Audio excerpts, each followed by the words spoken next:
بسم اللہ الرحمن الرحیم۔ السلام علیکم۔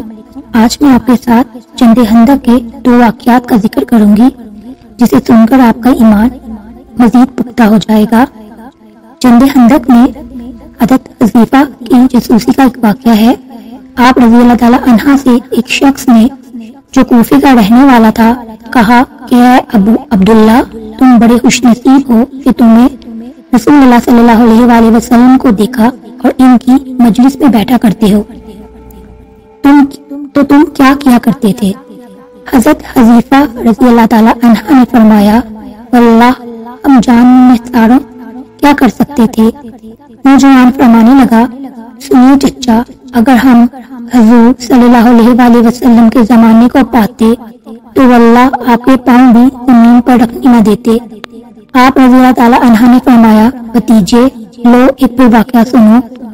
جنگ خندق کے موقع پر رسول اللہ صلی اللہ علیہ وآلہ وسلم بڑی رات تک نماز پڑھتے رہے۔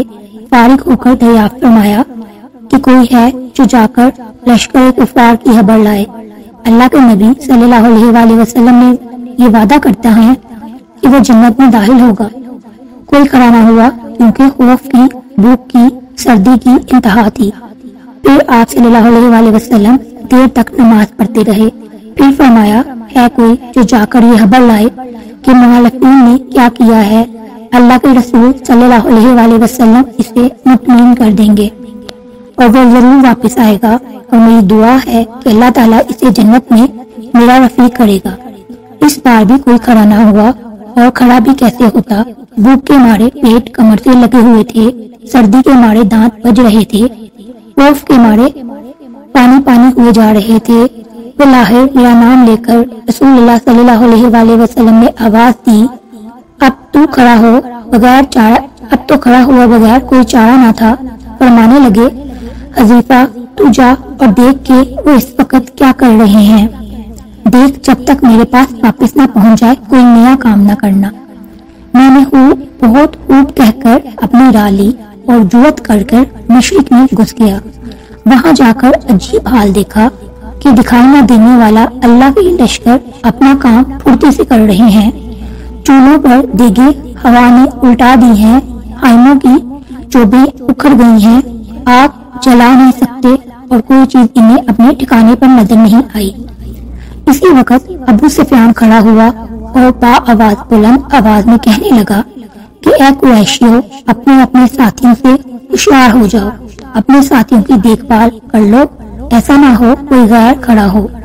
میں نے یہ سنتے ہی میرے پاس جو ایک قریشی جوان تھا اس کا ہاتھ پکڑ لیا اور اس سے پوچھا، تو کون ہے؟ اس نے کہا، میں فلاں بن فلاں ہوں۔ میں نے کہا، اب ہوشیار رہنا۔ پھر ابو سفیان نے کہا، قریشیو، ہم اس وقت کسی ٹھہرنے کی جگہ پر نہیں ہیں، ہمارے مویشی، ہمارے اونٹ ہلاک ہو رہے ہیں۔ بنو قریظہ نے ہم سے وعدہ خلافی کی ہے، اس نے ہمیں بڑی تکلیف پہنچائی ہے، پھر اس میں ہوا نے ہمیں پریشان کر رکھا ہے، ہم پکا کر کھا نہیں سکتے، آگ تک جلا نہیں سکتے، ہم نے اپنی جگہ پر ٹھہر نہیں رہے۔ میں تو تنگ آ گیا ہوں اور میں نے تو ارادہ کر لیا کہ واپس ہو جاؤں، بس میں تم سب کو حکم دیتا ہوں کہ واپس چلو۔ اتنا کہتے ہی اپنے اونٹ پر جو باندھا ہوا تھا چڑھ گیا اور اسے پاؤں مار کر وہ 3 پاؤں سے ہی کھڑا ہو گیا۔ پھر اس کا پاؤں کھولا۔ اس وقت ایسے موقع تھا کہ میں ایک تیر میں ہی ابو سفیان کا کام تمام کر دیتا، لیکن رسول اللہ صلی اللہ علیہ وآلہ وسلم نے مجھ سے فرما دیا تھا کہ کوئی نیا کام نہ کرنا، اسی لیے میں نے اپنے دل کو روک لیا۔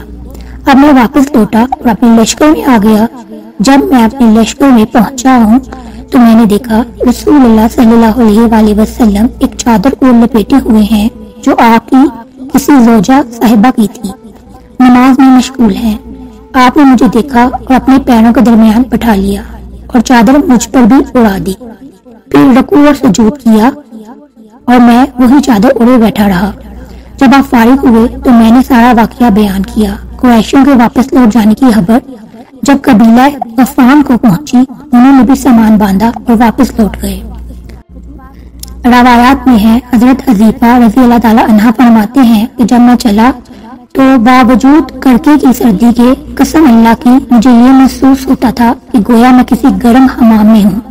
اس میں یہ بھی ہے کہ جب میں لشکر کفار میں پہنچا اس وقت ابو سفیان آگ سلگائے ہوئے کانپ رہا تھا۔ میں نے اسے دیکھ کر پہچان کر اپنی کمان چڑھا لی اور وہ بالکل میرے سامنے ہی تھا۔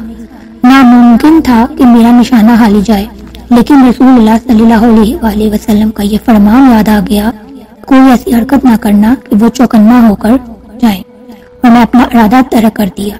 جب میں واپس آیا اس وقت بھی مجھے کوئی سردی محسوس نہیں ہوئی، بلکہ یہ معلوم ہو رہا تھا کہ گویا میں حمام میں چل رہا ہوں۔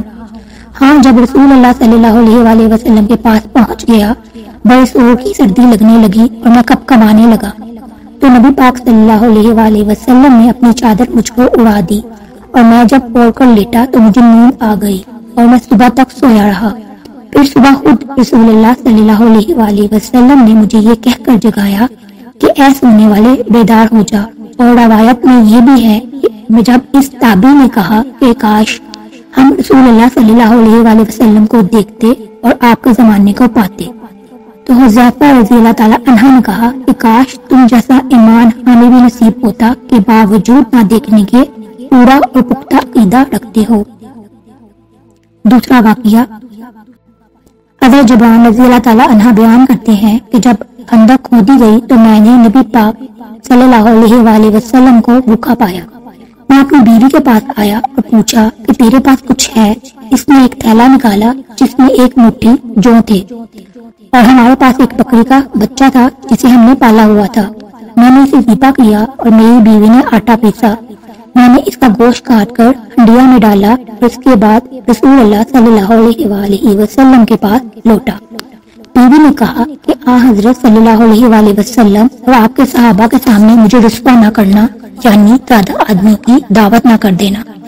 جب میں آپ صلی اللہ علیہ وآلہ وسلم کے پاس آیا تو چپکے سے عرض کی، یا رسول اللہ صلی اللہ علیہ وآلہ وسلم، ہم نے ایک بکری کا بچہ ذبح کیا ہے اور ایک مٹھی جو کا آٹا ہمارے پاس تھا وہ تیار کیا ہے۔ آپ صلی اللہ علیہ وآلہ وسلم چند لوگوں کے ساتھ تشریف لے آئیے۔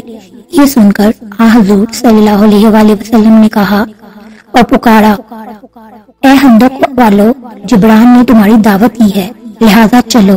اور حضرت صلی اللہ علیہ وآلہ وسلم نے فرمایا، میرے آنے تک ہنڈیا کو چولہے سے مت اتارنا اور گوندا ہوا آٹے کی روٹی مت پکانا۔ چنانچہ میں وہاں آیا اور نبی پاک مصطفیٰ صلی اللہ علیہ وآلہ وسلم بھی تشریف لائے۔ آپ صلی اللہ علیہ وآلہ وسلم سب لوگوں کے ساتھ آئے، آپ سب سے آگے تھے۔ میں اپنی بیوی کے پاس آیا اور وہ بولی، تم نے میری آج رسوائی کروانی ہے۔ میں نے کہا، جو نبی پاک صلی اللہ علیہ وآلہ وسلم نے مجھے کہا تھا۔ میں نے اپنی بیوی سے وہی کہا۔ بالآخر اس نے گوندا ہوا آٹا نکالا۔ آپ صلی اللہ علیہ وآلہ وسلم نے اس میں اپنا لباب دہن ملا دیا اور برکت کی دعا کی، اور پھر ہنڈیا میں لباب دہن ملایا اور اس کے بعد دعا کی، ایک روٹی پکانے والے کو بلا لو۔ آپ نے فرمایا، میں بلا لایا جو میری روٹی پکائے، اور ہنڈیا سے سالن نکالو، مگر اس کو چولہے کے اوپر سے مت اتارنا۔ حضرت جبران رضی اللہ تعالی عنہ بیان کرتے ہیں، اس وقت حاضرین 1000 تھے، اور میں خدا کی قسم کھا کر بیان کرتا ہوں کہ سب نے کھایا، یہاں تک کہ چھوڑ دیا اور لوٹ گئے، اور ہماری ہنڈیا کا سالن کا وہی حال تھا کہ وہ ابل رہی تھی، اور آٹا بھی اسی طرح موجود تھا کہ اس سے روٹیاں پکائی جا سکتی تھی۔ سید مسلم حدیث نمبر 612۔ یہ 2 واقعات ہیں جن کو سن کر آپ کا ایمان مزید پختہ ہو گیا ہوگا۔ اللہ تعالی ہم سب کو ایمان کی دولت سے مالا مال رکھے اور ہم سے راضی رہے۔ ویڈیو اچھی لگی ہو لائک اور شیئر کیجیے گا، چینل پر نئے ہیں تو سبسکرائب کر لیجیے۔ اپنا بہت سا خیال رکھیے گا۔ اللہ تعالیٰ آپ سب کو اپنے حفظ و امان میں رکھے۔ اللہ حافظ۔